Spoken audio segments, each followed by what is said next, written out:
साथियों, स्वागत है आपका। आज हम बात करेंगे भारत के 10 ऐसे रहस्यमय स्थान, बातें और व्यक्तियों की जो वाकई में विज्ञान के सामने एक ऐसा प्रश्न चिन्ह लगाते हैं जिसके बारे में विज्ञान कुछ नहीं कर सकता। एक तरफ तो विज्ञान ने इतनी प्रगति कर ली है कि वो बहुत सारी बातों को रिवील कर रहा है, उन्हें बता रहा है अंतरिक्ष के क्षेत्र में, लेकिन ये बातें जो भारत के ऐसी हैं जिनके बारे में विज्ञान अभी भी मौन है, कुछ भी नहीं कह सकता। चलिए शुरू करते हैं। पहली, कोंगला दर्रा, लद्दाख। कोंगला दर्रा लद्दाख को एलियंस का घर माना जाता है। यदि कोंगला दर्रा लद्दाख की आप लोकेशन देखेंगे तो ये उस क्षेत्र में पड़ता है जो कि लद्दाख क्षेत्र में आता है। भारत और चाइना के बीच इसमें डिस्प्यूटेड है, इसलिए दोनों, ना तो ये भारत में पड़ता है अच्छे से, ना चाइना में पड़ता है, और यहाँ पर पेट्रोलिंग ढंग से नहीं हो पाती। पूरा के पूरा बर्फीला ये क्षेत्र है, और इस पूरे बर्फीले क्षेत्र में यहाँ के जो स्थानीय निवासी है उन्होंने कई बार अंतरिक्ष जीवों के गुप्त स्थापना स्थल के रूप में से देखा है। कई बार यहाँ यूएफओस आती हुई देखी है। यूएफओस मतलब वो चीजें जिन्हें कहते हैं अनआइडेंटिफाइड फ्लाइंग ऑब्जेक्ट्स, यानी जिन्हें उड़न तस्तरी के रूप में जाना जाता है। तो यहाँ के स्थानीय लोगों ने कई बार ऐसी तस्वीरें देखी हैं। इवन जून 2006 में गूगल सैटेलाइट के द्वारा भी एक ऐसी ही तस्वीर सामने आई है जिसमें एक ऐसा ही फ्लाइंग ऑब्जेक्ट इस क्षेत्र में दिखाई दे रहा है। तो ये है पहला मिस्टीरियस जगह, रहस्यमय स्थान। दूसरा, ताजमहल एक शिव मंदिर तेजो महलाए। ये बहस बहुत पुरानी है। ताजमहल जो कि एक प्यार का प्रतीक है और कई जगह पूरे भारत का प्रतीक हो जाता है, भारत को विदेशों में रिप्रेजेंट करने के लिए इस तस्वीर का प्रयोग किया जाता है, लेकिन ये भी अपने आप में एक रहस्यमय और विवादित मुद्दा है कि ताजमहल वाकई में एक मकबरा है या एक शिव मंदिर। अगर इसकी जांच पड़ताल करें तो दिल्ली के एक प्रोफेसर थे PN ओक, पुष्पेंद्र नागेश ओक, जो कि साथ में इतिहासकार भी थे। उन्होंने एक पुस्तक लिखी, the Taj Mahal is a temple palace. उन्होंने इसमें बताया कि ये जो ताजमहल है, ये जो इमारत है, ये जयपुर के राजा जयसिंह के अधीन थी, जिसको शाहजहां ने जबरन उनसे हथिया लिया था और थोड़े से इसमें बदलाव करके मकबरे का रूप दे दिया था, और जिसके परिप्रेक्ष्य में उनके द्वारा कई प्रकार के सबूत भी दिए गए हैं। सबूत जैसे कि यहाँ पर आप देख सकते हैं तस्वीरों में एक गुप्त कमरा जो ताजमहल के नीचे है, ताजमहल के ऊपर स्थित जो कलश है, जो कि हिंदू मंदिरों में जो विशेषता है कलशों की वो, और एक पच्चीकारी जहाँ पर आपको ओम की आकृति दिखाई देगी। ये ऊपर की तरफ इस पच्चीकारी में यहाँ पर ओम की आकृति आप देख सकते हैं, ये ताजमहल की है। इसके अलावा उन्होंने कहा कि उस समय के जो इतिहासकार हैं उनमें से किसी के द्वारा भी ऐसी कोई घटना नहीं दर्शाई गई है जो कि इतनी बड़ी इमारत के बनने की बात कहती हो। साथ ही कार्बन डेटिंग जो पद्धति है उसके द्वारा भी ताजमहल की उम्र काफ़ी पुरानी मानी गई है। तो ये सारी चीज़ें हैं जो कि इसको सस्पेक्टेड बनाती हैं। आपकी सुविधा के लिए हमारे द्वारा, क्योंकि ये जो ये बुक है the Taj Mahal is a temple palace, इसको बैन कर दिया गया है, लेकिन ये बुक बहुत खोजने के बाद इंटरनेट पर हमें मिली, उसका लिंक हम नीचे दे रहे हैं। आप चाहें तो इस बुक को वहाँ पर जाकर पढ़ सकते हैं। अब देखना यह है कि यह वाकई में इसकी सच्चाई क्या है, इसके बारे में सिर्फ सरकार ही कुछ बोल सकती है, इसके अलावा कोई कुछ नहीं बोल सकता। अगली जो सस्पेक्टियस पर्सनालिटी हमारे सामने है वो प्रहलाद जानी, जिन्हें माता जी के नाम से भी जाना जाता है। ये ऐसे व्यक्ति हैं जो दावा करते हैं कि पिछले 70 सालों से इन्होंने कुछ भी नहीं खाया है। पिछले 70 सालों से ये बिना कुछ खाए पिए जिंदा हैं। बड़ी दिलचस्प कहानी है इनकी। यदि हम बात करें तो ये जो हैं बेसिकली राजस्थान के रहने वाले थे, जिन्होंने अपना गांव छोड़कर गुजरात चले गए, और वहां पर इनके द्वारा जो बताया जाता है कि माता अम्बा की कृपा हुई, और माता अम्बा यानी कि देवी दुर्गा की कृपा से ये बिना कुछ खाए पिए 70 सालों से जिंदा हैं। इनके दावे की जांच करने के लिए 2 बार 2003 में और 2010 में इनकी मेडिकली पूरी तरह से जांच की गई, और ये जांच जो की गई ये स्ट्रिंगल हॉस्पिटल है स्टिंगलिंग हॉस्पिटल अहमदाबाद, इसमें डॉक्टर सुधीर शाह के नेतृत्व में ये जांच की गई और दोनों बार इनके दावों को बिल्कुल सच पाया गया। जबकि दूसरी बार तो जांच डीआरडीओ के निर्देशन में की गई थी, तो दोनों बार इनके दावों को पूरी तरह से सच पाया गया और 15 दिन तक ना ये टॉयलेट गए, ना इन्होंने कुछ खाया, ना कुछ पिया। 15 उसके बाद भी पूरी तरह से स्वस्थ ये हैं। तो ये एक बहुत बड़ी मिस्ट्री है जिसको कि विज्ञान समझ नहीं पा रहा कि आखिर ऐसा कैसे पॉसिबल है। अगली मिस्ट्री की बात करें वो है हेती या हिम मानव या इंग्लिश में जिसे कहते हैं बिगफुट। एक कहानी के अनुसार कई वैज्ञानिक मानते हैं इस चीज़ को कि जो पृथ्वी का ओरिजिनल जीव है वो बिगफुट ही है। इंसानों को एलियंस के द्वारा बनाया गया है बिगफुट और कुछ परग्रही जीवों के क्रॉस के द्वारा, यानी कि हम जो इंसान हैं ये पृथ्वी के ओरिजिनल निवासी नहीं हैं। जो बिगफुट होता है उसके शरीर पे बहुत बड़े बड़े बाल होते हैं, उसकी हाइट करीब 10 फीट तक होती है और वजन 545 किलो तक होता है। ये अभी तक रहस्य बना हुआ है कि एक्चुअल में ये है भी या नहीं है, क्योंकि कोई भी इसे दावा करके नहीं कह सकता कि उसने इसको देखा है। अभी तक जो दावे हुए हैं इसको देखने के, 1935 में हांगकांग में इसकी पहली बार खोपड़ी मिली थी। साथ ही इसका उल्लेख जो है ऋग्वेद और सामवेद में भी आता है।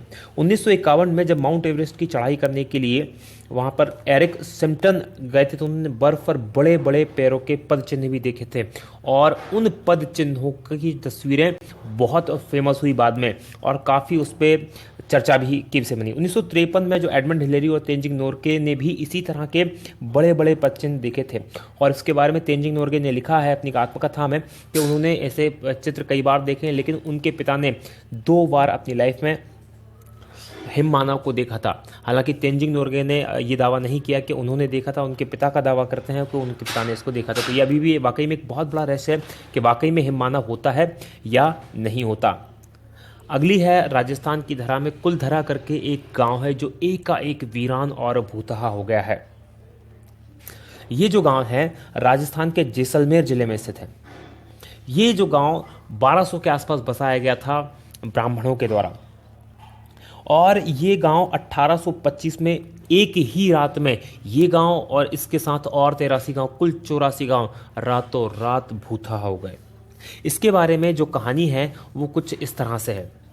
ये जो गांव है यहाँ जैसलमेर रियासत के एक मंत्री जिसका नाम सालम सिंह था, उसकी नज़र यहाँ के गांव की मुखिया की बेटी पर पड़ गई। वो उसको प्राप्त करना चाहता था, उससे शादी करना चाहता था, जबकि वो 1 नंबर का अय्याश आदमी था और उसने गांव वालों को चेतावनी दी यदि उसको लड़की नहीं मिली तो गांव में इतना कर बढ़ा देगा कि उनका जीना मुश्किल हो जाएगा। बस इसी बात को लेकर एक पंचायत हुई और उस पंचायत में 84 गांव के जो लोग थे जो ब्राह्मण समाज के थे उन्होंने इकट्ठा हुए और उन्हें फैसला लिया कि हम राजा को वो बेटी नहीं, उस मंत्री को वो बेटी नहीं देंगे, उसकी इज्जत हम बचाएंगे। और रातों रात पूरा के पूरे 84 गाँव खाली कर चले गए और वो आज भी एज इट इज़ वहाँ पर सारी चीज़ें स्थित हैं। तो ये एक मिस्ट्री है कि रातों रात, और उसके बाद उनका ना तो ये पता चला कि वो कहाँ गए, ना ये पता चला कि वो कहाँ पर हैं। लेकिन जाते समय में उन्होंने इस गांव को कभी ना बसने का श्राप दिया और अभी तक ये गांव कभी भी नहीं बस पाया। 1-2 बार बीच में कुछ लोगों ने यहाँ रहने की हिम्मत की है, लेकिन उनकी भी यहाँ पर वो रह नहीं पाए, कभी भी इसको बस नहीं पाया।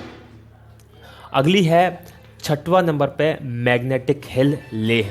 ये एक बहुत बड़ा रहस्य है। मैग्नेटिक हिल जो है लेह के अंदर, कश्मीर के अंदर स्थित है। जहाँ पर यदि आप देखेंगे किसी ढलान पर आप गाड़ी खड़ी कर दें तो आप पाएंगे यदि आपने गाड़ी में हैंड ब्रेक या गियर नहीं लगाया है तो गाड़ी नीचे की ओर लड़क जाएगी या नीचे की ओर लुढ़केगी। लेकिन यहाँ पर इसका उल्टा होता है। यदि गाड़ी आपने न्यूट्रल में या बिना ब्रेक के या बिना न्यूट्रल में खड़ी कर दी तो यहाँ गाड़ी ढलान के नीचे की ओर न लुढ़कते हुए ऊपर की ओर खींचेगी और लगभग वो भी 20 किलोमीटर प्रति घंटे की रफ्तार से तक ऊपर जा सकती है। तो बहुत बड़ा एक ये रहस्य बना हुआ है। कहा जाता है कि यहाँ बहुत बड़ा मैग्नेटिक फील्ड है जो गाड़ियों को, क्योंकि वो आयरन की बनी होती है और लोहा जो होता है आयरन को खींचता है, इसलिए वो इसे अपनी ओर खींचती है। तो ये भी एक बहुत बड़ा रहस्य है। आप इन सब चीज़ों को गूगल पर देख सकते हैं, इनके बारे में पढ़ सकते हैं बहुत ईजिली। जितनी भी मैं चीज़ें बता रहा हूँ सब के सब गूगल के बेस में इनके ऊपर बहुत विस्तार से लिखा हुआ, आप इसको देख सकते हैं। अगला है 7वां नंबर का जातिंगा। जातिंगा है असम में और ये है पक्षियों का आत्महत्या स्थल। यहाँ पर पक्षी आत्महत्या करते हैं और बहुत बड़ी तादाद में करते हैं, इसलिए ये एक बहुत बड़ा प्रश्न चिन्ह बना हुआ विज्ञान के लिए भी।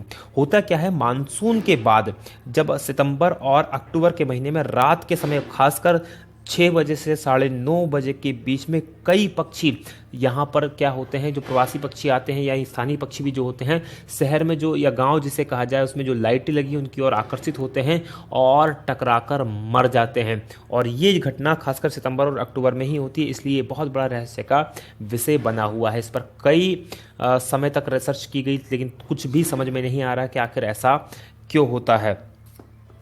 अगली बात करें, 8वीं है भानगढ़ का किला। ये एक भूतहा महल है। भानगढ़ का किला राजस्थान में स्थित है। ये अजबगढ़ अलवर राजस्थान में स्थित है। यदि भानगढ़ के किले की हम बात करें तो रात में सूर्यास्त के समय यहाँ पर जाने की पूरी तरह मनाही है और इसके संबंध में भारतीय पुरातत्व सर्वेक्षण विभाग ने वहाँ पर बोर्ड भी लगाया है, क्योंकि एक संरक्षित स्थल है। ऐसा कहा जाता है कि यहाँ पर जो यहाँ की राजकुमारी थी, उस राजकुमारी से एक जादूगर जो था वो प्यार करने लगा था और उस जादूगर ने उस राजकुमारी को प्राप्त करने के लिए एक काले जादू करने का प्लान बनाया, जिससे कि वो राजकुमारी को अपने वश में कर ले। राजकुमारी को उससे पहले ही उसके काले जादू के बारे में पता चल गया और उसने उस जो जादूगर था उसको मरवा दिया। और जब वो जादूगर मरा तो उससे पहले उसने उस जगह को श्राप दे दिया और आज भी यहाँ पर रात के समय कोई भी रुकने की हिम्मत नहीं करता। और कुछ लोगों ने यहाँ पर रुकने की रात में, दिन में हालांकि टूरिस्ट के लिए खुला रहता है, लेकिन रात में रुकने की कोशिश की तो वो कभी भी लौट कर वापस नहीं आए हैं। अगली जो जगह है वो है लेपाक्षी मंदिर आंध्र प्रदेश। लेपाक्षी मंदिर आंध्र प्रदेश एक बहुत ही नायाब नमूना है मंदिरों का। बहुत शानदार स्कल्पचर यहाँ बने हुए हैं। ये यहाँ पर एक हवा में झूलता खंबा यहाँ पर स्थित है।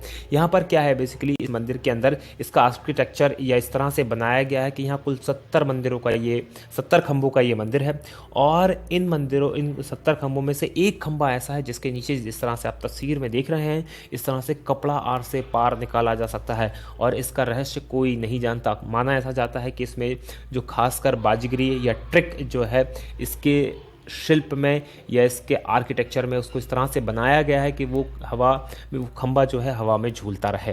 तो ये एक बहुत बड़ा रहस्य है कि ये आखिर कैसे होता है, अभी तक कोई भी नहीं जानता। और सबसे इंपॉर्टेंट और सबसे आखिरी है वो 10वां है कोडनी केरल में एक गांव है। यहाँ पर ये जो गांव है जुड़वा लोगों का गांव या ट्विंस टाउन कहलाता है। ये कोडनी गांव जो है ये मलप्पुरम से लगभग 15 किलोमीटर की दूरी पर 2000 लोगों का गांव है, लेकिन इन 2000 लोगों के गांव में 204 से ज़्यादा जुड़वा जोड़े हैं, मतलब कि 408 लड़के लड़की यहाँ पर जुड़वा हैं। और ये जो 204 की जनसंख्या है ये इस गांव की कुल 10% जनसंख्या है, जो कि अपने आप में एक बहुत बड़ी मिस्ट्री है कि आखिर ऐसा क्यों हो रहा है इसी गांव में, क्योंकि एक ही गांव में इतनी बड़ी संख्या में जुड़वा पैदा होना एक इत्तेफाक तो नहीं हो सकता। यहाँ के स्थानीय लोगों की माने तो 1949 से ये शुरू हुआ। 1949 से ये शुरू हुआ और ये अब तक जारी है। और यहाँ पर लगभग सभी उम्र के, ऐसा नहीं कि अभी जो बच्चे पैदा हो रहे हैं वही हैं, उससे पहले भी उम्र के ट्विंस यहाँ पर मिल जाते हैं। और इसके बारे में सबसे बड़ी बात यह है कि यहाँ पर कई बार वैज्ञानिकों की टीमें आई, उन्होंने रिसर्च की और अभी तक उसका कोई भी पता नहीं लगा पा रहे हैं कि आखिर ऐसा क्यों होता है। इवन यहाँ की कोई लड़की अगर बाहर भी शादी करती तो वहाँ भी उनको भी जुड़वा बच्चे पैदा होने की संख्या अधिक होती है, और बाहर की लड़की अगर इस गाँव में शादी करती है तो उसको भी जुड़वा बच्चे पैदा होने की ज़्यादा चांसेस होते हैं। तो ये एक बहुत बड़ी मिस्ट्री है जिसको सुलझा पाना विज्ञान के लिए अभी पॉसिबल नहीं हुआ है। आपको हमारा वीडियो कैसा लगा इसे प्लीज़ सब्सक्राइब करें। अगर आपको अच्छा लग रहा है हमारा वीडियो तो इसको लाइक करें, हमारे चैनल को सब्सक्राइब करें। इसी तरह के बहुत सारे वीडियो आप देख सकते हैं, नीचे की तरफ 3 वीडियो हैं, इनमें से भी आप जरूर देखें और हमें कमेंट करके ज़रूर बताएं। जब तक आप इन चीज़ों को सब्सक्राइब करते हैं, लाइक करते हैं, कमेंट करते हैं, तब तक हम बनाते हैं आपके लिए दूसरे वीडियो। आप देखते रहिए। जय हिंद, जय भारत।